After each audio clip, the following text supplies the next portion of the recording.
नमस्कार सर। नमस्कार। कैसे हैं सर आप? मैं सुंदर हूँ, मुक्त हूँ, आनंदित हूँ।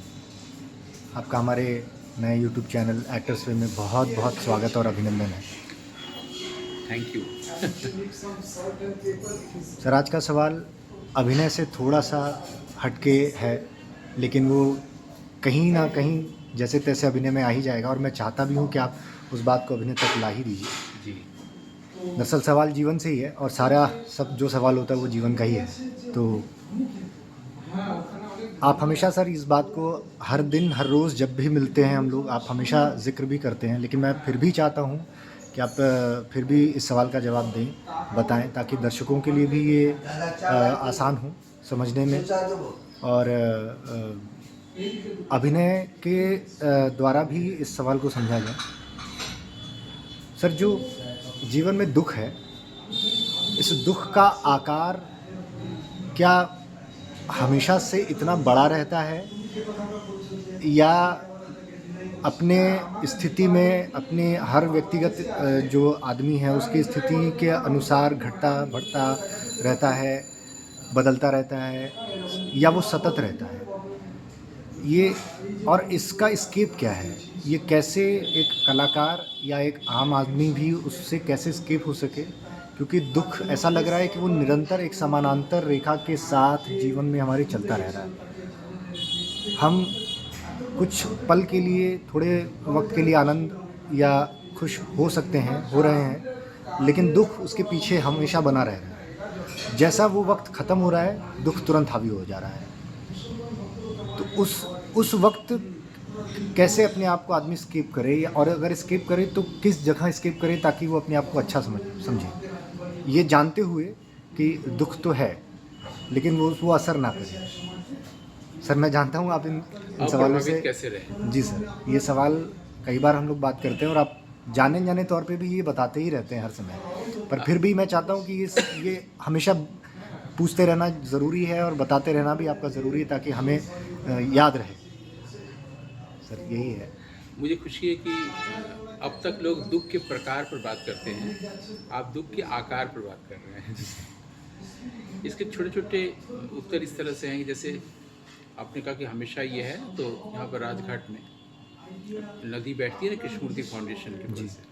वहाँ जे कृष्णमूर्ति आए थे, बोले थे कि ये दुःख की नदी हमारे पास से हमेशा बहती रहती है। जो आपने कहा उसको एक पोएटिक लैंग्वेज उन्होंने दिया था कि दुःख की नदी हमारे पास से हमेशा बह रही है।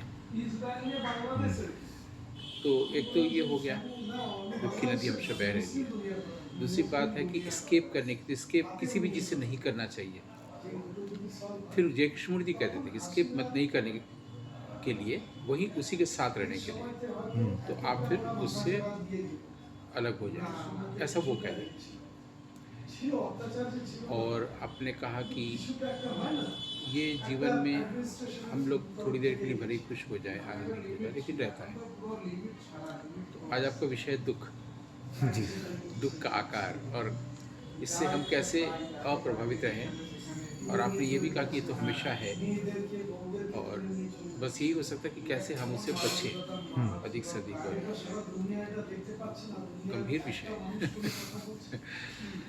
और जहाँ तक है कि जे कृष्णमूर्ति ने क्या कहा या दूसरे ने क्या कहा, इसको उद्धृत करने की जगह पर हम लोग खुद अगर इसको ढूंढें, ऑब्जर्व करें, एग्जामिन करें, तो वो ज़्यादा श्रेयस्कर होगा, जी। क्योंकि अभी मैं और आप इस पल में हैं बिल्कुल जीवंत, हुँ, हुँ। बाकी सब मृत। जिन लोगों को उद्धृत कर रहे हैं वो भी नहीं है, कोई नहीं है। इस विषय पर आने से पहले मैं एक दूसरे विषय पर आपसे प्रश्न करना मैं चाहूँगा, जो बहुत सामान्य सा लगेगा सुनने में। वो ये कि जब आप कोई किरदार को करने जाते हैं, एक्टिंग करने जाते हैं, तो उस किरदार को लेकर एक्टिंग के लेवल पर क्या और कैसे सोचते हैं, और एक्टिंग के लिए आप कैसे क्या सोचते हैं, ये मेरा आपसे प्रश्न है। आपकी सोच विचार, आपका सोच मतलब आपका सोचना कैसा क्या होता है, क्या करते हैं, क्या एक्सप्रेशन फिजिकल आगे की उस पर नहीं जा रहे, सोचने के लेवल पर, माइंड के लेवल पर आप क्या करते हैं? व्यक्तिगत से? सर बहुत ही छोटा समय बीता है अभी अभिनय में, तो बहुत ज़्यादा तो नहीं जानते हैं, जितना भी जानते हैं आपसे सीखा है और समझा है। जब भी कोई ऐसा किरदार होता है तो हमारी सोसाइटी का, हमारे ही बीच का, तो कहीं न कहीं हमारा भी हिस्सा उसमें है। तो मैं पहले ये देखने की कोशिश करता हूँ कि मेरा कौन-सा हिस्सा उनके पास है और उनका कौन-सा हिस्सा हमारे पास है। ऐसा आप सोचते हैं? जी, कि फिर क्या। जो आप सोचेंगे वही करेंगे ना? जी, जी बिल्कुल वो सर। तो सोचने वाला हिस्सा आप सिर्फ जानना चाह रहे हैं, माइंड का। माइंड क्या करता है? माइंड का यूज़ कैसे करते हैं? माइंड का यूज़ तो फिर माइंड के सर, में सोचना। हाँ, वही सोचना है कि वो थोड़ा टेक्निकली जाते हैं फिर कि वो जीवन कैसा है उस किरदार का, और उस जीवन में क्या-क्या घटा है उनके साथ, और घटा है तो उसके कारण क्या रहे होंगे। जी। उन कारणों को जानने की कोशिश रहती है। जो लिखा है उसके पीछे जा कर के भी उन कारणों को ढूँढने की कोशिश होती है, थोड़ा और जीवंत बनाने के लिए, और फिर वो कारण मुझे किस तरह से इफ़ेक्ट कर रहे हैं, ये मैं देखता हूँ। तो इससे कुछ और नई बातें पता चलती हैं, या फिर वो जो कैरेक्टर है वो खुद ब खुद बता देता है, फिर जहाँ अगर मुझ तक वो बात आती है तो। इस तरह से थोड़ा प्रोसेस बढ़ता है आगे सर मैंने समझने में। जानने जाते हैं और किस तरह का प्रभाव, कैसे वो किरदार आपको इन्फ्लुएंस करता जी, है, ये सब चीज़ें आप जान गए। जी। कभी आपने ये ऑब्जर्व किया कि जब हम डरते हैं हुँ, तो हम माइंड का यूज़ ज़्यादा करते हैं, बिल्कुल सर। जब हम मोह में होते हैं हुँ, तब हम माइंड का यूज़ ज़्यादा करते हैं? एकदम। आमतौर पर माइंड का यूज़ जैसा हो रहा है, हर वक्त ही यूज़ हो रहा है, कुछ न कुछ सोच ही रहे हैं। जो सामने विषय है उस पर सोचने लगते हैं ना। इनसिक्योरिटी जहाँ कहीं भी हल्की सी दिखी तुरंत। यानी जब भी क्राइसिस होता है हमारे हाँ, पास कि सामान्य चीज़ें कि पेट्रोल में तेल खत्म हो गया, पैसा नहीं, कैसे भरवाएंगे, सोचना शुरू माइंड का क्राइसिस। कल हमारे पास कोई वो नहीं है, घर में अनाज लाना है, आम आदमी यही। तो क्राइसिस होने पर आदमी माइंड का यूज़ ज़्यादा करता है ना? जी, और जब भय नहीं होता, मोह नहीं होता, तो वो हृदय का यूज़ ज़्यादा करता है, हार्ट का यूज़ ज़्यादा करता है। ये दोनों चीज़ों का अनुभव है आपके पास बिल्कुल है सर, एकदम। कि जब डर है तो माइंड का यूज़ ज़्यादा करते हैं, जब क्राइसिस है। तो जब कोई कैरेक्टर हम लोग निभाने जाते हैं तब हम लोग उसके डर के लिए बहुत सारे एक्सप्रेशन की बात सोचते हैं, और किन कारणों से डर रहा है, किस तरह की परिस्थिति, ये सब सोचते हैं। कभी आपने ये सोचा कि उस वक्त ये सोचें कि अब हमको माइंड का यूज़ ज़्यादा करना है? नहीं समझा सर। ये नई बात आई ना बिल्कुल, हाँ, कि ये हम लोग जीवन में ऑब्जर्व करते हैं कि जब हमारे पास कोई क्राइसिस होता है, विशेषकर डर होता है, तो हम माइंड का इस्तेमाल ज़्यादा करते हैं। हाँ, बहुत सारा चीज़ सोचते हैं, सोचते ही रहते हैं, सोचते ही रहते हैं। तो जब ऐसा कोई किरदार निभाते हैं जो डरा हुआ है, हाँ। या उसके पास एक ऐसा सिचुएशन है जब उसका डर है, तब कभी इस चीज़ का प्रयोग वहाँ करने की हमने सोची कि इस वक्त हम माइंड का इस्तेमाल ज़्यादा करें। अब माइंड का इस्तेमाल ज़्यादा करेंगे, ज़्यादा सोचेंगे, तो अपने आप वो एक्सप्रेशन में जाएगा ही, जो अब तक निभाए गए सारे डर से भिन्न होगा। अब फिल्म थी खिलौना, उसमें संजीव कुमार बहुत डरता रहता है, पागल का एक्टिंग किया है। एक फिल्म थी बसेरा, उसमें राखी ने पागल का एक्टिंग किया है, डरने का। और भी बहुत डरने के बहुत लोग शॉट दिए हैं एक्टिंग में, लेकिन कभी इस तरह से हम लोग जीवन से ले जाके उसको अप्लाई किए हैं? नहीं। क्योंकि जीवन इसलिए है कि एप्लीकेशन के लिए है ना। और हम लोग का जो भी बातचीत हो रही है हम लोग की, या ऑब्जर्व कर रहे हैं, ये ऑब्जर्वेशन, निरीक्षण करना और ढूंढना, एग्जामिन करना और एक्सप्लोर करना, वो एप्लीकेशन के लिए यदि नहीं है तो फिर तो समय की बर्बादी हुई। जी, बिल्कुल। तो अगर उस वक्त हम लोग इसको यूज़ करें कि चूँकि जब हम डरते हैं तो डरने का एक्सप्रेशन कैसे दें, और दूसरे एक्टर्स की ओर देखिए उन लोगों ने कैसे किया, ये ना करके अगर हम जीवन में देखते हैं कि जब कोई आदमी का डर होता है तो बहुत सोचता है, हल्का फुल्का भी डर कि अगर ऐसा होगा तो क्या होगा। बच्चा भी घर सोचता है मम्मी को पता चल जाएगा तो हमको बनी, तो ऐसा बोल दे, ऐसा झूठ बोल दे, पापा को ये कर दे। जब भी डर आता है तो कितना प्लान, कितना सोच रहा है, बहुत कैलकुलेशन। बहुत सारा चल रहा है ना, यानी माइंड की यूज़ ज़्यादा करता है। इस एक चीज़ को लेकर के वो अप्लाई कर सकता है। ठीक है। अब हम फिर कहें मोह जब होता है तो वो माइंड का यूज़ ज़्यादा करता है, जब भी मोह होगा किसी चीज़ से। और जब प्रेम होगा, सर मोह में भी मुझे लग रहा है कि डर का भी एक हिस्सा है। इसलिए मैं जानबूझ के उसके बाद प्रेम बोला। हाँ। ये बहुत बारीक सा फ़र्क है। हम्म। क्योंकि जब प्रेम कोई करता है तो हर वक्त ध्यान उधर ही रहता है, हाँ हुआ रहता है हाँ। ना? कोई रास्ते में कोई गारमेंट देखा, ये अगर वो पहनता, ये अगर वो पहनती, हर वक्त वो चल रहा है। माइंड का यूज़ ज़्यादा हो रहा है, नहीं, हार्ट का यूज़ ज़्यादा हो रहा है। और अगर माइंड का यूज़ हो रहा है तो मोह है। यानी हम ये देख सकते हैं कि जब हार्ट का यूज़ हो रहा हो तब ज़रूर है कि वहाँ पर डर नहीं होगा और वहाँ पर मोह नहीं होगा। और माइंड का यूज़ है, मैंने डर भी है, मोह भी है, प्रेम नहीं होगा। एकदम एकदम क्लियर हो रहा है एकदम ना? साफ। जब दुख होता है तब क्या होता है? जब दुख हमारे जीवन में होता है तब माइंड की स्थिति क्या होती है? अब डरा यहाँ हुआ भी ही रहता है। दुख के दो प्रकार हैं। एक है शोक और एक है दुख। न जाने किस चीज़ को दुख कहते हैं। आर्ट में दुख की बात ही नहीं कही गई है। वहाँ पर आया है श्रृंगार, हास्य, करुण। अब करुण का स्थायी भाव है शोक, वहाँ दुख लिखा ही नहीं।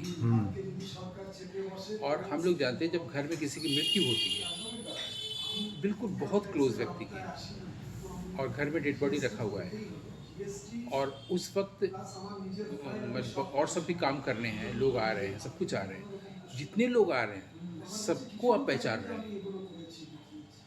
जितने लोग आपसे मिलने आ, कोई मिलने आ ही नहीं रहा है, सब तो आ रहे हैं, बैठ हैं, शांत हैं, कोई कंधे पे हाथ रख रहा है, कोई परिवार के लोगों से महिलाएं मिल रही हैं, घर में बॉडी अभी भी है और आप बैठे हुए हैं, और जितने लोग आ रहे हैं आपके साथ सबका संबंध है, सबसे परिचय बातचीत है, लेकिन आप कुछ एफर्टफुली शांत नहीं बैठे हैं। एक ऐसी मनोदशा हो गई है आप कुछ कर ही नहीं सकते।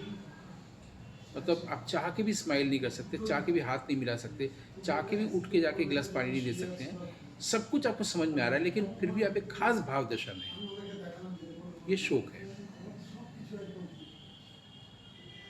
जिसका वर्णन नाट्यशास्त्र में एक स्थायी भाव के रूप में कहा गया है। और करुण लिखा गया है, शोक लिखा गया है। ध्यान रहे, उपयुक्त शब्दों का प्रयोग किया जा रहा है। दुख नहीं अभी भी आया है। हम लोग पेन बोलते हैं, सफरिंग बोलते हैं, दर्द बोलते हैं, सौरो बोलते हैं। यहाँ पर शोक है और करुण है। अब करुण किसको कहेंगे? करुण माने करुणा। तो आपके दुख को देख के मेरे मन में करुणा जागी, ये या मेरे पास दुख है, ये भी थोड़ा सोचने विचारने की ज़रूरत है ना? अब जब हमें दुख होता है तो हम किससे दुख कहते हैं कि हम दुखी हैं? हम लोग बोलते हैं ना कि हम बहुत दुखी हैं, हमारे पास दुख है। किस चीज़ को बोलते हैं? शोक का तो मैंने उदाहरण दिया। किसी को खोने पर या खोने का थॉट, खोने का थॉट तो फियर हुआ, असुरक्षा का भाव। खो दिया तो फिर क्या है? वो दुख है कि शोक है? कोई संबंध को खो दिया, कोई व्यक्ति जीवित है और खो दिया, है ना? और किसी का निधन हो गया, देहांत हो गया है तो खो दिया। तो सब तो शोक के ही रूप हुए ना। दुख किसे कह रहे हैं आप? दुख का आकार, दुख की जो आपने बात शुरू की, वो दुख कैसा होता है? तो हम लोग आए कि उसमें माइंड का यूज़ होता है या नहीं होता है, ये हम जानना चाहते हैं कि दुख किस चीज़ को कह रहे हैं। जैसे मैंने शोक का उदाहरण दिया, दुख का उदाहरण क्या है? और बुद्ध जो हैं वो दूसरे का दुख को हटाने के लिए निकले। जब उनको बोध हो गया, उससे पहले तो कुछ बोले नहीं थे, फिर वो जब तक जीवित थे 50 साल तक सिर्फ बोलते ही रहे। और उन्होंने कहा कि प्रथम आर्य सत्य है दुख, उन्होंने शोक नहीं बोला। और वो कह रहे हैं दुख का कारण है तृष्णा, इच्छा, है ना? लेकिन तृष्णा का कारण क्या है? मोह। मैंने तो ये देखा है, सबसे पहले व्यक्ति में भय होता है। भय से हटने के लिए, वो स्केप करने के लिए वो सुख की ओर बढ़ता है। सुख होता है तो दुख होता है। जैसे हमारे पास डर है और उसको अवॉइड करके हम कोई फिल्म या नाटक देखने चले गए हैं और पता चला कि वहाँ पर घोषणा हुई यहाँ पर बम है, ठीक है, तो उसके बाद वो पिछला डर फिर से आएगा। लेकिन अगर हमको कोई चीज़ सुख मिला और वही कोई घटना घटी, उसी से दुख मिलेगा, क्योंकि जिससे सुख न मिला हो कभी उससे दुख नहीं मिल सकता। यानी पहले भय है, फिर सुख है, फिर दुख है। उसी तरह से पहले मोह है, किसी से अटैचमेंट है, जुड़ाव है, उसके बाद तृष्णा या इच्छा है, और फिर दुख है। बुद्धि की लाइन पे चले, यानी तृष्णा से पहले भी कुछ है। वो कह रहे तृष्णा से पहले अज्ञान है, और हम उसको कह रहे हैं मोह है। मोह अज्ञान के ही कारण है। अब अज्ञान कैसे है, तो फिर सत्य की तलाश आदि आदि की बात आती है ना। तो अगर हम डायरेक्ट एग्जामिन करें तो देखेंगे कि सत्य की तलाश की ज़रूरत ही नहीं है। सत्य है, सत्य पर बहुत सारे आवरण जमा हो गए हैं, उसको हटाने की ज़रूरत है। वो अज्ञान है। अविद्या को हटाना, अज्ञान को हटाना, ये लक्ष्य है। वो पड़ा हुआ है तो मोह हो रहा है। वो जब हट जाएगा और जब सत्य के साथ हम पहले से ही हैं, ऑलरेडी रियलाइज, कुछ करने की ज़रूरत नहीं है। कभी भी सत्य को ढूंढने की कोशिश नहीं होनी चाहिए।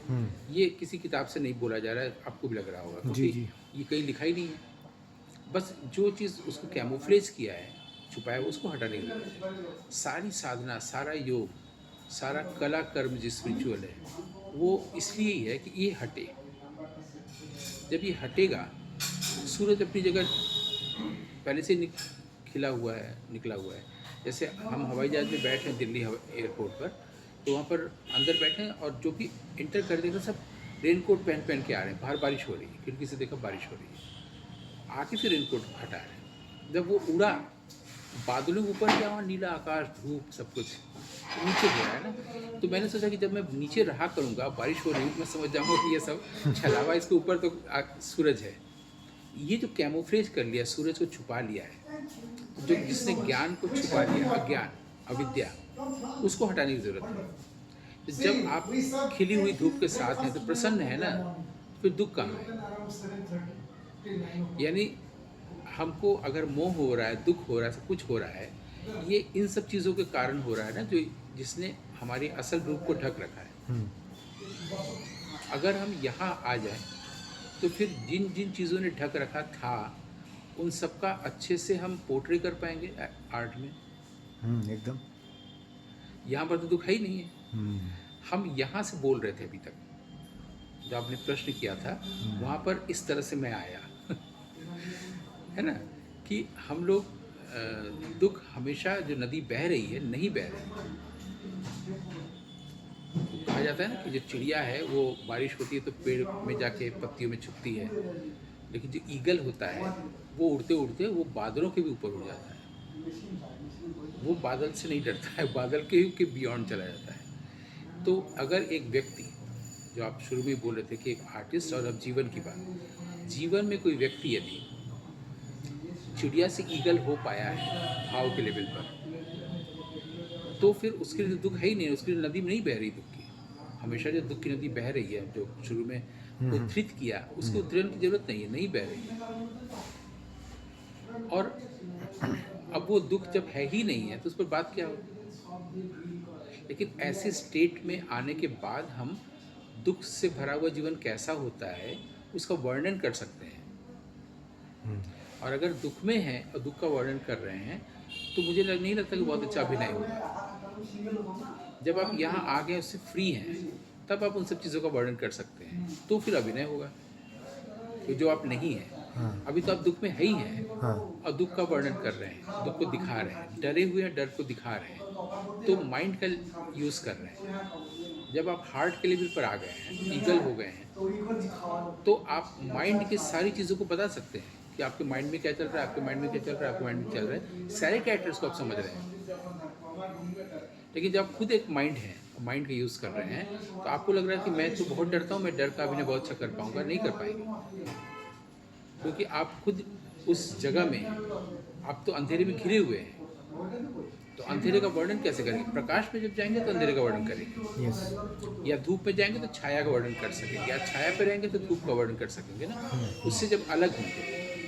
इसका मतलब ये हुआ कि जब माइंड का यूज़ हो रहा है, थोड़ा सा भी, अभी ज़्यादा नहीं, माइंड का यूज़ होते ही क्या क्या होता है? माइंड का यूज़ होते ही संसार आता है, भीतरी चीज़ से आप दूर हो जाते हैं। आपको पता भी नहीं लगा कि भीतर प्रकाश है, भीतर आनंद है, भीतर खुशी, कुछ नहीं पता चलता, क्योंकि माइंड का मतलब थॉट का मतलब आउटसाइड। आज तक ऐसा खोज के हमने देखा है, इनसाइड के बारे में कुछ सोच के देखें, कोई आदमी सोच ही नहीं सकता। बल्कि एस्किमो जो होते हैं पहाड़ों पर, उनकी लैंग्वेज में थॉट का मतलब ही आउटसाइड, थॉट शब्द का मतलब ही आउटसाइड है। आप कुछ भी, आप कोई भी चीज़ पर थिंक करके देखिए, बिना बाहरी चीज़ों के आपका थिंकिंग चल ही नहीं रहा है, वो बाहर होगा ही। आधार बाहर का ही है। वो नहीं है, अगर आप कोई चीज़ देखिएगा वो सब नहीं है तो आपका कोई थॉट का काम ही नहीं हो रहा है, आप कुछ सोच ही नहीं पा रहे हैं, अगर बाहरी जगत नहीं है तो, हाँ हाँ। है ना। तो इसका मतलब ये हुआ। अच्छा, और कैसे नहीं करेंगे? अगर हम जो चीज़ आया, थॉट, डर का या दुख का या परेशानी का, आपने उसको रिस्पॉन्स ही नहीं किया, तब क्या होता है? वो वीक पड़ जाता है। लेकिन ये तब होता है जब आपने कहीं से ताकत ले ली है। आप सोते हुए चाय पी सकते हैं अगर आप पीना चाहें जी सर, बिल्कुल। तो। ठीक है, यानी आपके पास कोई ताकत है पहले से, और जब कोई चीज़ आया, डर का थॉट, दुख का थॉट, कन्फ्लिक्ट का थॉट, तो और आपने उसको तवज्जो ही नहीं दिया, आपके शरीर में कोई तकलीफ हो रही है, तवज्जो ही नहीं दिया, तो आप देखिएगा वो सब वीक पड़ जाता है, वो दर्द हाँ। नहीं। तो माइंड के लेवल पर जो साइकोलॉजिकल दुख है, इमोशनल दुख है, और शरीर के लेवल पर जो पेन है, फिजिकल दुख है, दोनों को तवज्जो नहीं देने पर वो वीक पड़ जाता है। यानी ताकत आप कहीं और से ले रहे हैं। अब बादलों के ऊपर से देख रहे हैं बादल को, है ना। अब हमको समझ में आ रहा है कि अच्छा, माइंड के कारण कन्फ्लिक्ट है, माइंड का नेचर है दो में जीना, कन्फ्लिक्ट में जीना, वो पैरासाइट है इसके लिए। पैरासाइट वो होता है ना कि जब जो दूसरे पर डिपेंड करके अपना जीवन कर रहा हो। एक शब्द और है, जर्मीसाइड। और जर्मीसाइड का मतलब होता है कि वो ऐसे होते हैं कि जो किसी चीज़ को पकड़ते हैं और फिर वो छोड़ते नहीं, और जब तक दूसरा नहीं पकड़ने को मिले पकड़ते हैं, फिर इसको छोड़ते हैं, इसको अच्छा। छूटने वाला है। हालांकि ऐसा आत्मा के बारे में भी कहा गया है, जीवात्मा के बारे में, कि वो क्या करता है कि शरीर छोड़ने से पहले दूसरा शरीर पहले पकड़ लेता है और तब इसको छोड़ता है। ये एक नई बात आप हाँ। को जानने को मिल रही होगी। लोग अब तक ये है कि छोड़ता है फिर दूसरा देह लेता है, नया वस्त्र। यहाँ पे दूसरी बात कही जा रही है, छोड़ने से पहले ढूंढ लेता है, अब मुझे कौन सी बॉडी लेनी है, उसको पकड़ लिया तब आत्मा इसको छोड़ता है। ये भी है। अब जर्मीसाइड का क्या होता है? जर्मीसाइड का एग्जाम्पल ये है कि तंबाकू होता है ना, सिगरेट, बीड़ी, पान के साथ भी तंबाकू, अगर आपके दांत में किसी भी तरह का कोई कीड़ा वगैरह हो, आप उसको तंबाकू में लगा दो, वो कीड़ा मर जाएगा। और अभी हम लोग उम्मीद करें कि ऐसा कोई व्यक्ति हमारे कार्यक्रम को नहीं सुन रहा होगा जो सिगरेट और पान और इसका बीड़ी का आदमी, क्योंकि उसको फेवर भी मिल जाएगा बहुत अच्छा कि देखो हम इसलिए खाते हैं कि मुझे दांत में कोई रोग ना हो, और अंदर भी जो रोग है वो भी खत्म हो जाए। है ना। वो ये करेगा, तो ऐसा उम्मीद करें कि वो नहीं सुन रहा होगा। लेकिन ऐसा है कि अगर आपके दांत में कहीं कोई दर्द हो रहा है, कुछ हो रहा है, तो अमरूद के पत्ते का रस वगैरह होता है, दर्द हो बढ़िया, लेकिन अगर तंबाकू रख दे तो कीड़ा मर जाता है। ऐसा कई जगहों पर मछलियों को भी पकड़ते हैं, उसको तंबाकू डाल देते हैं पानी में, वो सब मरी हुई होती है, पकड़ लेते हैं। ये सब देखा, इसी से आधार पर ये सब बातें की जा रही हैं। तो हम लोग उस जगह पर आ जाइए, तो फिजिकल दर्द हुआ, वैसे माइंड आया, आपका कन्फ्लिक्ट आया, माइंड आया, संसार आया, माइंड आया, दो आया। अभिनेता कभी दो लेके नहीं जी सकता, एक पे रहेगा, वो दो का चित्रण करेगा, कन्फ्लिक्ट का चित्रण करेगा माइंड का। तो माइंड आते ही कन्फ्लिक्ट आता है, द्वंद्व आता है, संसार आता है, प्रॉब्लम आता है, दुख आता है। और बिना माइंड के भी रहा जा सकता है, क्योंकि हमने कहा कि जब भय नहीं होता तो हार्ट का यूज़ होता है, जब मोह नहीं होता तो हार्ट का यूज़ होता है, और जब हार्ट का यूज़ होता है तो वही प्रेम है। अब आप बताइए कि जब आपने हार्ट की बात एग्जामिन कर दी, तो अब आप दुख के बारे में क्या कहेंगे जो है ही नहीं, क्योंकि हाँ, अब आपको लगेगा माइंड जो है ये भी नॉन रियल चीज़ है, संसार नॉन रियल है, दुख नॉन रियल है, और ये रियल है जहाँ पर अब आप हैं। क्योंकि वो जो बादल जिससे ऊपर उठ के ईगल गया, वो बादल थोड़ी देर बाद नहीं है, आकाश हमेशा है। और इसको आप देख सकते हैं, आप घर में हैं, कहीं पर कोई शोर हो रहा है ठोका पीटी का किसी का, या ऐसा चीज़ जो आपको पसंद नहीं है, नॉइज़, उसी समय आप वो कर लीजिए कि मैं अपने भीतर के साइलेंस या पीस को बनाए रखूँगा, वो मुझे इससे ज़्यादा प्रिय है, वो नॉन रियल है। थोड़ी देर में आप पाएंगे कि वो एग्जिस्ट नहीं कर रहा है, क्योंकि ये रियल एग्जिस्ट करने रहेगा, इससे प्रूफ होगा कि वो नॉन रियल है। ऐसे ही संसार, संबंध, दुख, माइंड, आप जब तब एग्जामिन करके देख सकते हैं कि वो नॉन रियल, दुख की नदी नहीं बह रही है, और प्रेम का आकाश हमेशा खुला है। और जिसको हम लोग कहते हैं कि कहाँ है आकाश, दिखता नहीं है, लेकिन हर कोई मानता है कि आकाश है, हाँ, एग्जिस्टेंस है। वैसे ही एग्जिस्टेंस है प्रेम का, हार्ट का। और यहाँ पर जब आदमी एक्टर रहता है तो सब चीज़ों का चित्रण बहुत अच्छे से कर सकता है, तो अच्छी समझ होती है, भय की भी, दुख की। तो कुछ दुख नहीं रहा, क्या सवाल रहा? नहीं सर, सवाल भी बादल की तरह कहीं और उड़ गया। वो सामयिक है, जो भी चीज़ अभी है और अभी नहीं है, वो चीज़ नॉन रियल। कभी कोई भी चीज़, कोई व्यक्ति हो, कोई व्यक्ति से जुड़ा हुआ मोह हो, प्रेम तो नहीं कहेंगे, तो ये कोई भी चीज़ है, तो आप उसको अनरियल या नॉन रियल कह सकते हैं। वो इसीलिए इल्यूशन है, माया है। अगर आप है तो हमेशा रहें फिर, लेकिन अगर आपके सामने दुख हमेशा है और उसका आकार बढ़ता जा रहा है, इसका मतलब है कि आपने माइंड और उसके बाहर आने की वो नहीं की है, कोशिश नहीं की है। तो जीवन में ये ज़रूरी है, तब समझ में आएगा। अदरवाइज आपको लगेगा जन्म से लेकर मृत्यु तक दुख ही दुख है, जबकि जीवन इसलिए मिला है कि हम ये समझें कि जीवन दुख ही दुख नहीं है। इसी बात के लिए तो जीवन मिला है। अदरवाइज हम में और पशु पक्षियों में भिन्नता कहाँ है? दोनों लोग खाना खाते हैं, दोनों लोग सोते हैं, दोनों लोग सेक्स करते हैं, और दोनों लोग डरते हैं। चौथी बात है, दोनों लोग डरते हैं। उसका कहा जाता है, बस एक फ़र्क है, कहा जाता है, उद्धृत कर रहा हूँ, कि वो डिस्क्रिमिनेट नहीं कर सकते हैं, ये डिस्क्रिमिनेट कर सकते हैं। मुझे लगता है कि नहीं, वो डिस्क्रिमिनेट भी करते हैं। उनको पास ये पहले से प्रोग्रामिंग है, मुझे ये नहीं करना, ये करना है। मैंने खुद करके देखा है, मैंने गाय को नॉन वेज दिया खाने को, मुँह घुमा लिया। वाह, कोई दुनिया का मुँह उसको नहीं खिला सका। और मैं कुत्ते को साग साग सब्जी देखा, उसने मुंह घुमा लिया।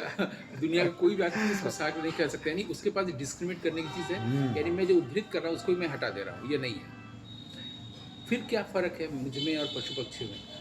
ब्यूटी ऑफ द सनसेट को हम जैसे अप्रिशिएट कर सकते हैं, या हम जो यहाँ तक आ सकते हैं प्रकाश तक, ताकि अंधेरा देख, अंधेरे से मुक्त हो सके, वही दरअसल मोक्ष है।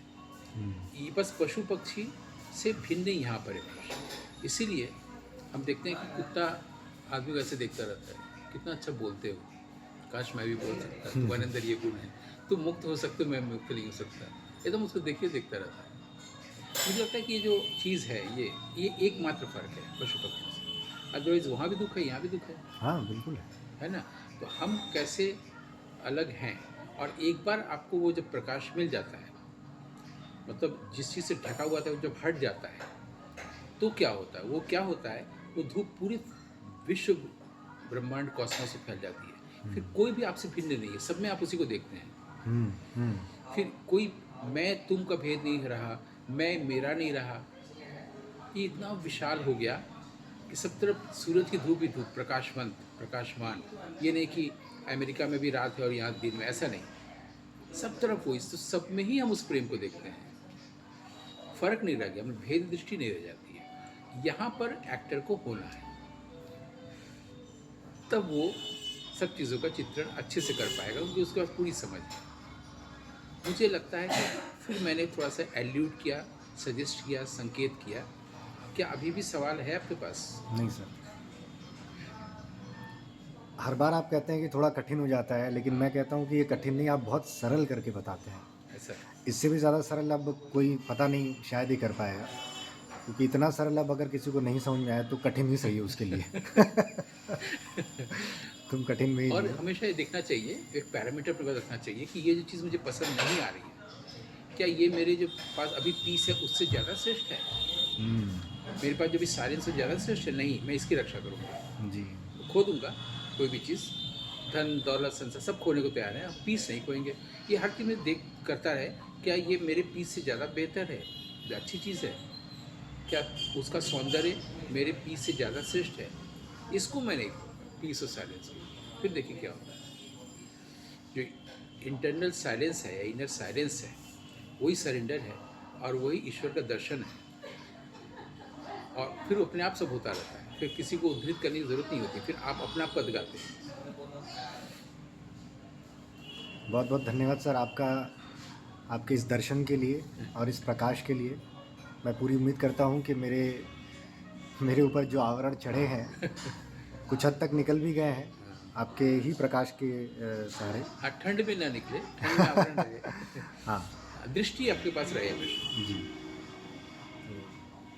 बहुत बहुत धन्यवाद सर, हम अगले एपिसोड में मिलेंगे। तब तक के लिए थैंक यू आप सो मच। स्वस्थ रहें और मैं भी खुश रहूं। आपका प्रकाश रहे। अब तो वो फर्क नहीं रहा ना नहीं मेरे सर, आपके बीच में, भेद ही मिट गया, बिल्कुल नहीं सर। अंधियारा मिट गया। ठीक है सर, मिलते हैं हम अगले एपिसोड में। जी।